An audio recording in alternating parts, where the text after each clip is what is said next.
Vamos a leer un extracto del artículo Autonomía y centralización en el México del siglo XIX, el caso de Baja California, de la autora María Eugenia Altable. Introducción. Una de las conclusiones que con una mayor frecuencia se encuentra en la historiografía actual sobre el ámbito político mexicano del siglo XIX es la que reconoce la debilidad del poder central frente a la consolidación de los poderes locales, muchas veces autónomos en la toma de decisiones, lo que retardaría la construcción del Estado Nacional. En gran medida, el sustento de la autonomía regional sería, dentro de este esquema, el control de tipo patrimonial ejercido por los hombres fuertes de cada localidad. El proceso inverso, es decir, la creciente centralización de la toma de decisiones a costa de la autodeterminación de los órganos de gobierno locales, suele ubicarse en la época porfiriana, una vez que se sentaron las bases de un mercado nacional y que las fuerzas políticas locales se vieron obligadas a seguir por la vía de la fuerza o de la negociación las pautas diseñadas por el Ejecutivo General.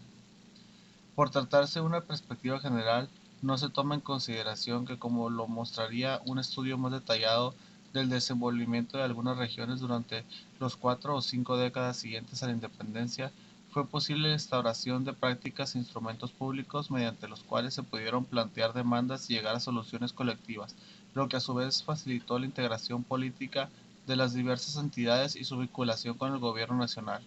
Esta manera de enfocar el problema permite observar la constitución del Estado mexicano como fruto, no exclusivamente de un régimen específico, sino de un proceso de desarrollo normativo e institucional que se fue ajustando a lo largo del siglo y en el cual las experiencias tanto en el centro de los poderes como en las regiones fue de vital importancia. En el caso de Baja California, existen suficientes indicios documentales que contribuyen a sostener la idea de que entre 1820 y 1876, por fijar un cierto intervalo de tiempo, se generaron dos condiciones necesarias para la integración de este territorio a una dinámica nacional. Por un lado, la formación de una economía local que fue el punto de partida para poner en contacto al mercado peninsular con otras regiones y con el extranjero. No abordaremos aquí este problema, pues merece un espacio propio, aunque sí puede decirse que su estudio revela la definición paulatina de los intereses de los propietarios peninsulares,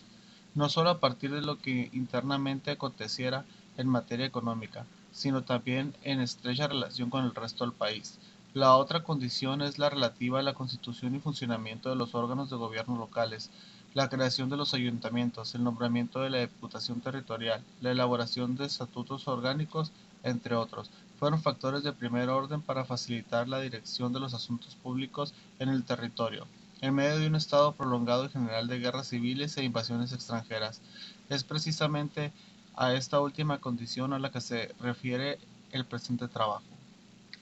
Normas e instituciones en la Baja California. En 1822 se instalaron en Baja California los primeros ayuntamientos. Las funciones que les fueron encomendadas eran las mismas contempladas por la Constitución de Cádiz y consistían de manera resumida en el cuidado del orden, la educación primaria, la salubridad y las obras y servicios públicos, así como la gestión e inversión de sus propios caudales, la recaudación de las contribuciones para su remisión a la tesorería respectiva y la promoción de aquellas actividades económicas que pudieran desarrollarse en los municipios. La frecuente insuficiencia de recursos fiscales limitó la capacidad real de los ayuntamientos bajacalifornianos para atender todas estas funciones, pero el hecho de constituir los ámbitos primarios de agrupación política de los habitantes de las distintas localidades favoreció el que, a pesar de las penurias económicas, la institución municipal se extendiera en las décadas siguientes tanto en número como en la influencia que ejerció en la toma de decisiones. En efecto, en 1822 se crearon tres ayuntamientos: el de Loreto, capital del territorio; el de San José del Cabo, zona agrícola y comercial; y el de San Antonio, punto de explotación minera y pecuaria. 35 años después, el número de cabildos se había elevado a 8, es decir, uno en cada jurisdicción, que independientemente del número de habitantes hubiera adquirido cierta importancia por su localización geográfica, sus actividades económicas o la presión de sus habitantes por darse una forma de gobierno.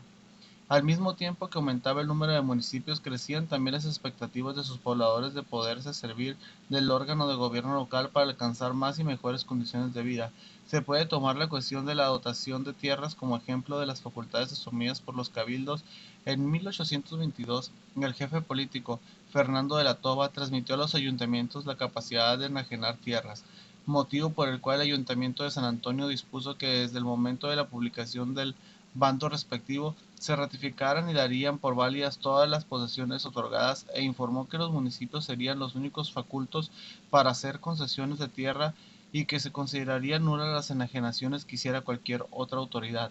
A pesar de que al poco tiempo les sería retirada tal facultad por el nuevo jefe político, todo parece indicar que los ayuntamientos continuaron ejerciéndola, ya que en un bando publicado en 1832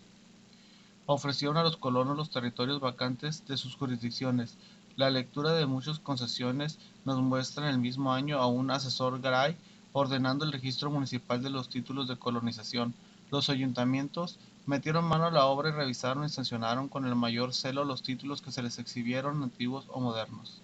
En referencias como las anteriores se pueden encontrar todavía en los años siguientes, lo que nos habla de la participación de los ayuntamientos en la toma de decisiones, aunque no estuvieran autorizados formalmente por las leyes de 1822 a 1837. Estos entregaron 37 sitios y 3 suertes de tierra, de un total de 223 sitios y 20 y medida suertes, casi el 17% de las tierras repartidas en ese periodo. Es cierto que el reparto de tierras y sobre todo la legalización de los títulos de propiedad fue un problema de consideración en Baja California, el cual generó disputas en los colonos por el deseo de acaparar los mejores lotes, así como la inconformidad por las constantes anulaciones de títulos y la exigencia de indemnizaciones, y no obstante, estos inconvenientes no fueron impedimento para la posesión y explotación de las tierras para labores agrícolas, pecuarias y de asentamiento urbano, y en ello tuvo mucho que ver la protección que los ayuntamientos brindaron a los pobladores de sus respectivas municipalidades. De la misma manera que el asunto de las tierras en diversos momentos puede verse a las corporaciones edílicas hacer uso de las influencias e incluso de la fuerza para obtener facultades extraordinarias en torno a prácticas mercantiles,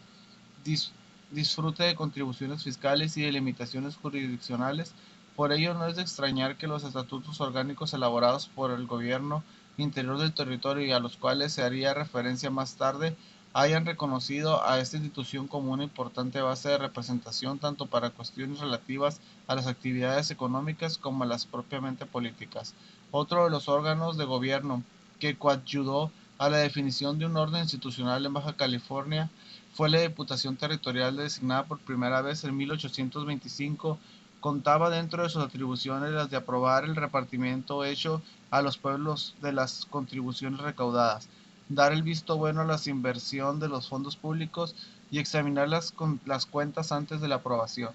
superior, cuidar que se establecieran ayuntamientos donde correspondía, proponer los árbitros que creyera más convenientes para la ejecución de obras de utilidad común, promover la educación de la juventud conforme a los planes aprobados, incentivar la agricultura, la industria y el comercio, hacerse cargo del censo y la estadística de las provincias e informar de los abusos cometidos en la administración de las rentas públicas y de los establecimientos piadosos de beneficencia. La Diputación fue facultada también para que su primer vocal asumiera el cargo de jefe político provisional en tanto no se emitiera el nombramiento definitivo, haciendo uso de esta prerrogativa